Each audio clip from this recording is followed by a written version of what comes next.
I've grown up with this ideology that I need to feel right about something, to feel excited about something, to feel ultra motivated about something for me to take action. Knee deep in it, I suddenly realise, oh no. Before I say it, I think I need to confess something. Hi, I'm Grace. And this is Dolly.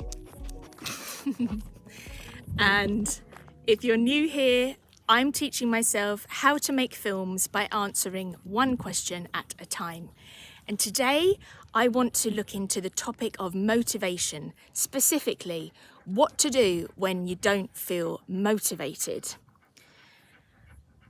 I've been working on Grace Asks for a few months now, and broadly speaking, I am having an incredible time. That said, there are moments, like today, where something just feels a little bit off and I can lose my rhythm, I can lose my productivity. And I think there's this general view that when you're new to something, you can find inspiration and motivation everywhere because everything is unknown and everything should be amazing, amazing, amazing all the time. And the reality is that's not always the case. And that is why you find Dolly and I taking a break, walking up the mountains. Look at how incredible the Cypriot mountainsides are today. We're gonna finish up this walk and then we'll see you back at home for a nice cup of coffee and a good chat. I'm back home. I had a shower. Climbing that mountain is quite a sweaty affair. And I've made myself a cup of coffee and I've brought my notes. You're going to have to forgive me today. This is a different type of approach to answering a question, but I've been scribbling away and thinking a lot about what helps me when I'm feeling unmotivated. So I've got a few ideas and I've got a couple of practical pieces of advice. I am no expert. This is just what's helping me as I begin this creative experience, my path to becoming a filmmaker. I want to start with the thing which I see more and more matters most. You have to tell a story that resonates with you. Now, there are good ideas and there are bad ideas, but in my experience, everything becomes a bad idea if you're not feeling it. Nearly 10 videos in, I have started to see how sometimes I will absorb the opinions and ideas of others over following my own intuition. I'm building this beautiful community and I'm so grateful to every single one of you who watches. In fact, recently I saw that I have passed the 1,000 people mark. There are now 1,000 of us. And that is so thrilling. That is so motivating that so many of you want to follow me in this journey. And if you are not already a subscriber, it would mean a great deal if you would consider becoming one, because it truly makes my day to have your support. And of course, with this beautiful growing community, I always want to hear from you and hear what you think. And that includes sometimes asking for your opinion on the kinds of topics I should explore, as well as questions that you may want answers to. And I can be looking at the feedback, the super generous feedback that you give me, and I can go, oh wow, that's an amazing idea. I can be chatting to a friend and they say something really interesting, or I can be reading a book and thinking, oh, that would make a really good question, that would make a really good film.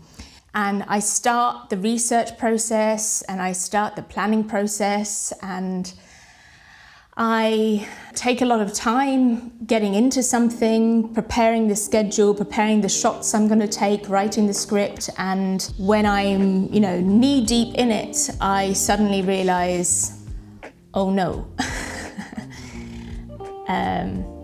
this might be a good idea, but it's not my idea. And then I have 72 hours before I need to publish something, and that is really frustrating, and it can be very demotivating. There is a real power to maintaining motivation by ensuring a key foundation of choosing topics and ideas that really resonate with you, that are super close to your heart. On to the next one. Sometimes you can have a really good idea, it's the right idea, but it might not be the idea for right now. I struggle with recognizing that. And one of the things that I'm starting to recognize that I need to do is narrow my scope. I am super ambitious. I want to create videos which are intriguing and nice to look at. And I want to do it in a really big way with lots of bells and whistles.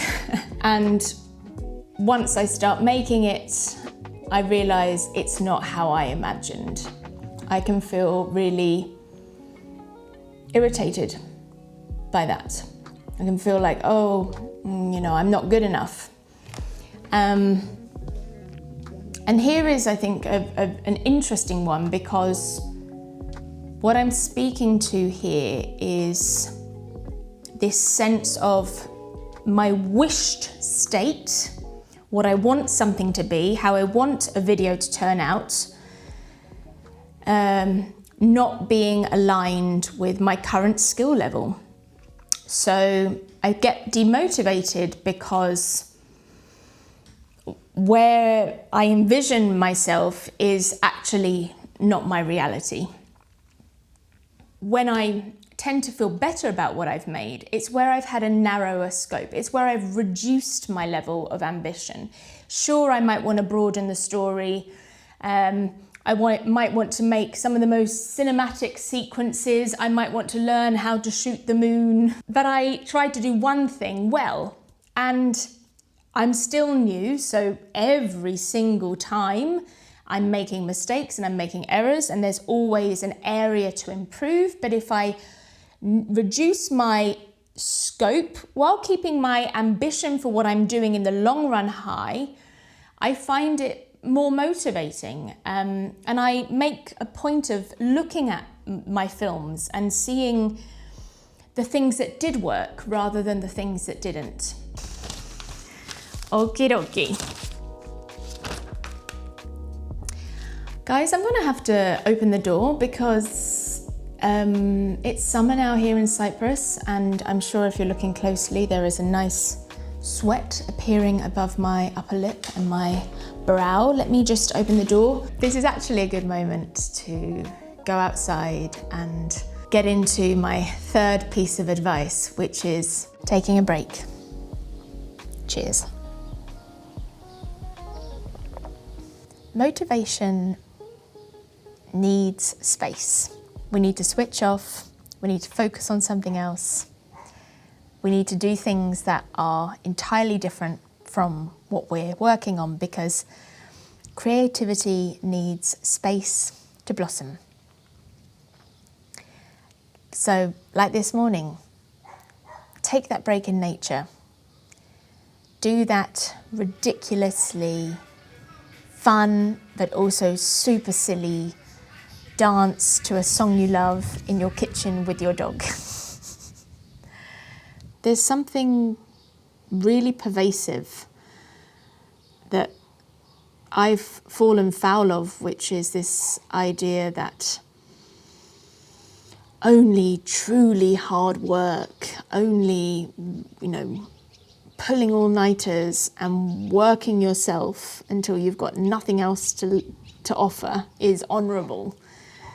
in the end, it all ends up in the same place. I become too tired. And when I'm tired, guess what also disappears? Motivation. So, as predictable and maybe cringy it sounds, it is really important that we make space just to be, just to live, just to do what we fancy. The creative project will be there when you get back. It's time for the final reflection that I have on what to do when you don't feel motivated. Before I say it, I think I need to confess something. Everything I've said today, I stand by it, but I don't always succeed in it. This video, for example, this isn't the video I had planned for this week. I was making something else, something more vulnerable. I got in my head, I saw other people's opinions, and I wrote it off. But what do? I've committed publicly to saying that I will make films, that I will make videos by answering one question at a time. So I needed a new question. And this is the final piece of advice, and it's not mine. It's one that's been going around for a long time, but I'm still surprised by the number of people that don't know it, myself included. I didn't discover it until fairly recently. And that's the idea that feelings follow action. I've grown up with this ideology that I need to feel right about something, to feel excited about something, to feel ultra motivated about something for me to take action. And it's actually the other way round. You don't need to feel inspired to act. You need to act, and then inspiration and motivation will follow. So this morning, when I didn't feel it, I had to find something else. I had to come up with something. Is this my best video? No. Will I think after the fact, oh, I could have done things differently? I'm certain of it. But this whole video is an exercise for me. I'm doing a personal inventory on myself related to motivation. I cannot be held hostage to my feelings. Sometimes it is as simple as just doing the work. And today, I asked myself for this video, can I narrow my scope? I'm not going to be able to have as many cinematic shots as I'd like to. I'm going to need to sit in my kitchen. I'm going to need to use notes. Can I sort of be comfortable with making something that's potentially only just good enough? And, ultimately the answer is yes. And funnily enough, it's also true. Through running this experiment, I have become more motivated. I have become excited about this idea and what I'm working on. And in the future, I'm sure I will expand on this and work on this in more detail. I want to thank you again for watching. If you yourself have any advice, any tips that you could share on regaining, maintaining, or enhancing motivation, please share them in the comments below. And if you're struggling, why not open up? We're all in this together. For those of you who would like to know a little bit more about my process of how I approached this video when I realized that the other one wasn't working, I write a newsletter as well that accompanies all these videos. It shares some behind the scenes as well as my goals for the films and ultimately my reflections. So I'll put that link to my newsletter below if you would like to subscribe. Thank you again. Take good care, and I'll see you soon.